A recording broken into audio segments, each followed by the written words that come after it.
recognizes the gentleman from Pennsylvania, Mr. Keller, for 5 minutes. Thank you, Chairman, and I would like to thank the witnesses for being here today. I just want to make the point that any crime against any individual is unacceptable and should not be tolerated. America is a nation of law and order, and as I mentioned, any form of violence and lawlessness in this country is not acceptable, and those who perpetrate it must be held responsible under the full weight of the law. I'm often reminded President Reagan, who I thought was a great leader, said something, and I think we need to make sure we understand this. We must reject the idea that every time a law is broken, society is guilty rather than the lawbreaker. It is time to restore the American precept that each individual is accountable for his actions. And we need to make sure we hold people accountable when they break the law. And it's undeniable that crime in major cities across the country is rising.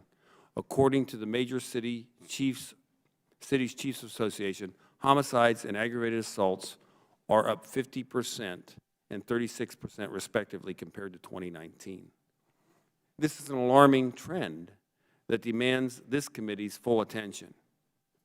So we need to focus on that rather than trying to divide crime and talk about whoever a crime is committed against. We need to defend those people. We need to stand up for them. We need to let them know that we love them, that we're not going to tolerate them being treated poorly. But we should not be blaming one another. We should be blaming the people that commit these crimes. And we should not politicize any specific acts of evil. And we need to be looking at this holistically as an American crime crisis. And actually, Mr. Lehman, I heard your testimony, and you had mentioned that some of the crimes that were committed, that were discussed, were committed by people that had committed crimes previously. Is that do I understand that correctly in your testimony?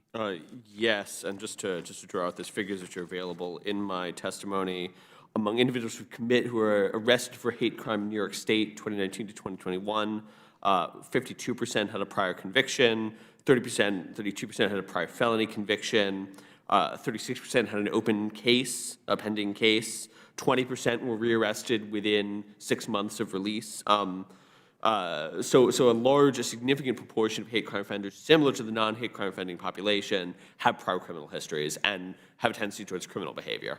Okay, so it's not just a matter, I guess my question would be, it's not just a matter of making sure that our law enforcement is sufficient and has the tools they need to keep our communities safe, but then I look at some of the district attorneys, and I'll look at Philadelphia in my home state of Pennsylvania, and we have a district attorney, Krasner, who does not prosecute some of these crimes.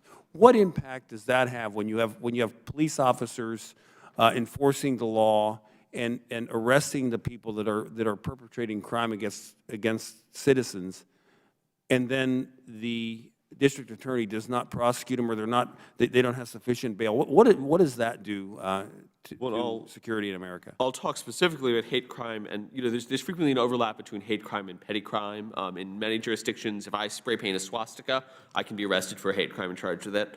A prosecutor who's committed to not charging misdemeanor or petty felony offenses might dismiss that offense.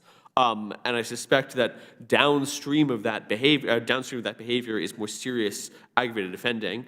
So that is, to me, indicative of one of the failures of one of the risks associated with failing to charge petty crime. There's a lot of variation in what progressive prosecutors do. Some of the progressive prosecutors in New York City have worked really hard to make prosecuting hate crimes a major priority, and I applaud them for that. But I think in general, people who commit small crimes often go on to commit large crimes, and you want to stop them while they're small. Yeah, I think if you take care of the little things, the bigger things go away. And if people know they're going to be held accountable for what they do, and they're responsible for their actions, we won't see people doing things that harm other individuals. And that's, I think we need to be united in that message, and we need to stop making excuses. I mean, I heard about, the family and everything else. My parents were divorced when I was 12 years old. I went to live with my grandmother, okay? We never used being poor. We never used our family situation as an excuse, because we live in America. And in America, it doesn't matter who you are or where you live or who you love. It matters that you can attain great things. But what we need to do is go back to that quote from President Reagan that I mentioned, and we need to restore that American precept that people are accountable for their own actions. And we need to give law enforcement the tools they need, and then we need to hold people that break the law accountable, because I don't want to see anybody get hurt in America. And if somebody's hurt, the person that did it needs to be held accountable so it doesn't happen again. Thank you, and I yield back. The gentleman yields back. The chair now